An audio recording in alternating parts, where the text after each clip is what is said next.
they don't offer very detailed policy prescriptions for how you should respond to a financial or economic crisis, but they certainly give their guiding principles that should inform public policy in a way that they are not currently doing so. And part of the reason is accountability. There is, how do you hold those responsible for the economic crisis or those responsible for tackling the impacts of the economic crisis? How do you hold them accountable when they don't abide by human rights principles? We've talked about accountability and the strides, the steps forward that were made by the human rights community in terms of accountability through the courts, the justiciability of rights, and that's very, very important. But in many cases, courts can only really provide redress in very individualized cases where you can individualize responsibility to a certain extent. Many ESG rights violations are so systemic and so structural that they don't lend themselves. And I'm not saying that you shouldn't judicialize the struggle, but I think you need to pursue non-judicial as well as judicial avenues for accountability. And I think the crisis has brought that to the fore, because where are the means and mechanisms for holding accountable both the financial actors that led to the crisis? This is Lehman Brothers, by the way. In case you were thinking, did this guy just go and take a picture of a building? No, this is like, oh, you can see there, it's Lehman Brothers. You all got the link, okay. Mechanisms for holding private actors accountable for how their speculative and abusive practices fueled the financial crisis, but also bringing it more back to human rights territory, what states should be doing to, in the wake of the crisis, to ensure that the crisis, that the tab is not picked up by the poorest and most wealthy, which is what's happening right here in the US, it's happening in my country in Spain, it's happening worldwide, and has been happening for many years worldwide. And a problem here is the crisis for us, it's kind of laid bare the weakness of human rights mechanisms, of human rights accountability mechanisms. We've been lobbying together with other allies in the human rights movement since 2008 for the UN, the various mechanisms of the UN. The UN has lots of human rights bodies to really, address the impacts of the crisis, to be a voice injecting human rights into political debates. And our sense is that really the UN itself is pretty weak, but particularly within the UN, the human rights voices are not seen as relevant actors. They're not. If anybody's interested in looking at this, at UN responses to the crisis, we're just about to publish a paper on that. But there are two fine institutions, the UNDESA and UNRIST. RIST is research on international social development, or something like that. Yeah. They're basically two bodies of the UN that are concerned with economic and social affairs on the one hand and social development on the other. They're staffed by progressive economists. They've done fantastic cutting-edge work, understanding the causes of the crisis, looking at what the policy responses should be. How many of us have even heard of UNDESA and UNRIST? I mean, frankly, I hadn't until I came to work. When I was in Amnesty, I didn't know. And yet, so that indicates that these voices are somewhat marginal, and they're not even human rights people, they're economists. But anyway, so the crisis, I'm going to round up. Another particular challenge that we face, and it's related to this, is the continued gulf between development and human rights practice. I mentioned the two kind of converging, but they're still very far from working in tandem and working in a very complementary way. And one example I will give of this is, many of you will have heard of the Millennium Development Goals. Yeah? The Millennium Development Goals is this framework of development commitments that were agreed at the UN by states. The Millennium Development Goals are actually very modest by human rights standards, and they're not demanding enough. Human rights organizations have critiqued the Millennium Development Goals as being too weak and too flawed for many reasons. But even they are not being complied with. Even these flawed commitments are not being complied with. And some human rights organizations, like ourselves, who work at these intersections of human rights and development, as Oscar said, we've been trying to use these as a political opportunity to bring human rights back onto the agenda. in forums where human rights are not normally discussed. So, given the weakness, as I was saying, of these human rights forums, we're interested in bringing human rights to development forums. But the experience has been a mixed one. I have to say, I often say this as a cliche, but it's the best way I can find of describing it. I have this sense that human rights people development people are from Mars. It's much nicer to be from Venus than from Mars. That development people are from Mars and human rights people are from Venus. I mean, it really is sometimes like we're talking on, using different frameworks, different discourses. You can even refer to the same word and it means something else in development discourse than it does in discrimination means something else. Equity, you think you know what it means, and then equity goes all slippery on you. I'm just using this as an example of the interdisciplinary the challenges of doing interdisciplinary work in an area which demands interdisciplinary work. I mean, to do effective economic and social rights work, we need us lawyers or people with a lawyerly background, which is most people in human rights, really need to be working with social scientists, political scientists, development economists, public health specialists, educationists, whatever. You don't use that term, because educationists. And yet in many key critical forums like the MDGs process, even doing advocacy with development organizations, understanding each other's perspective has been a difficult process. On the process, let me just interrupt for one moment. I know you're all very hungry.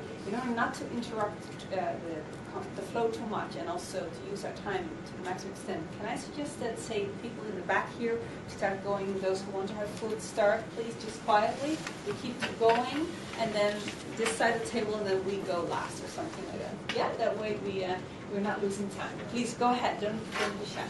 I'm nearly done, so we can certainly munch over the discussion. Yeah. We can feed the mind and the body.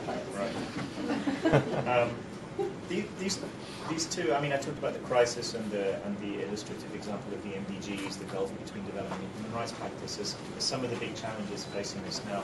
And I think there's an underlying concern here, which is that how effective has human rights been in influencing economic and social policy and in influencing economic and social policy makers. It's a tough question to answer, because on the one hand I mentioned all the progress that we think we've made in this field and all the progress that the development has made, but then you get a situation like this, like the crisis, or like the big jamboree around the MDGs, the Millennium Development Goals, and you think, well, human rights is an irrelevant voice. And part of that reflection, or that observation leads to, there are external reasons for that. There are external reasons why we haven't been as effective as we should. And external reasons, there's a resistance out there to hearing our message. But there may also be internal reasons. And maybe that's what we want to end on. So yeah. We have about half an hour left for discussion. Right. Is that feasible? Yeah. A couple of minutes. Oh, yeah, absolutely. That's it. Okay. Yeah. That's what I wanted to. I wanted to bring us onto what we see as some of the internal challenges arising from this. How are those working for ESC rights addressing these challenges? Well, one is that, dry and technical though it may sound, many of us within the ESC rights movement are now focusing on these methodological challenges. Remember earlier I said that I talked about Amnesty and its resistance to dealing with economic and social rights because almost strategically they required a different approach. Well, certainly those more specialized organizations like our own feel that we have an obligation to help chart a course through that minefield. And so why is methodology important? These issues very often touch structural injustices and not just individual cases of abuse, manifestly abusive actions. It's interesting and actually helps to understand this, that the first kind of campaigns by mainstream human rights organizations like Amnesty and Human Rights Watch, the first kinds of issues that they dealt with in the economic and social rights sphere were issues like forced evictions, or legal discrimination against girls in education. Why is that interesting? Because these issues are almost, they're very hard-edged. The injustice is obvious. Yeah, they often involve the same kind of arbitrary, abusive actions. You know, the use of force, even force eviction, which those organisations have been campaigning on for many years. So the methodologies for identifying a violation are fairly similar to some extent. You don't need radically new methodologies. And these issues are those are refrain from's also. They're refrain from exactly. Situations. Thank you. They're in other words, to put that in legal terms, they're violations of negative obligations or violations. There's this typology in human rights called respect, protect, fulfill. Governments have an obligation to respect human rights, to protect human rights, and to fulfill. Respect means refrain from. Yeah, respect, protect, respect, protect, fulfill. Respect means don't infringe, refrain from. Don't torture, don't forcibly evict. Protect means where an individual is having their, or community is having their rights violated by a third party, who could be a company, or could be a religious institution, or could be a family member. The state has an obligation to ensure that that person's rights are protected against abuse by third parties. Okay? And that protect notion that comes in when you're talking about abuse by companies. The state's responsibility to regulate companies to make sure that they're not abusing people's rights. Or it can even be applied in the field of, say, domestic violence against women. The state's responsibility to ensure that women, even in the so-called privacy of the home, are not having their rights violated by family members or abusive partners or whatever. So that's the protect bit. Fulfill is everything else. Fulfill is that the fulfill obligations are the obligations to take positive steps to create systems, conditions in which people can realize their rights for themselves, not necessarily the nanny state laying on these rights for them, but giving them housing, giving them health or whatever, but creating the conditions. And it's those fulfill violations. The reason I've gone into this art and respect, protect, fulfill is that it's the obligation to fulfill that I think we are missing here, and that human rights advocacy has dealt with very insufficiently and very inadequately.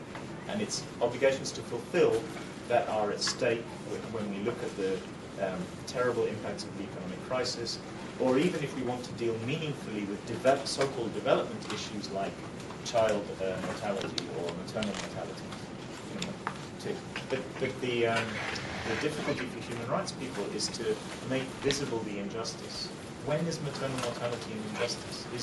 If a woman dies in childbirth, is that a human rights violation? Can the state be held accountable? Well, maybe yes, but maybe no. It depends on... If in a case of torture, I think I'm discussing this with Andrew the other day, or we were talking about, so forgive me for this, to use the example again. But when somebody is tortured by a state official, once you have documented and verified that act of torture has taken place, it's fairly clear that the state has a case to answer for human rights, that there's at least a possible human rights violation in the sense that somebody's rights to personal integrity have been violated by a state official. The causal link between the action and the violation is very clear. In the case of maternal mortality, and even in the case of forced eviction, it's relatively clear. It's kind of an extension. But maternal mortality or some of these more bigger structural issues that clearly have an impact on your, if you're a woman to die in childbirth, that has a profound impact on your right to life and health. But whether it's whether there's a violation there depends, it needs a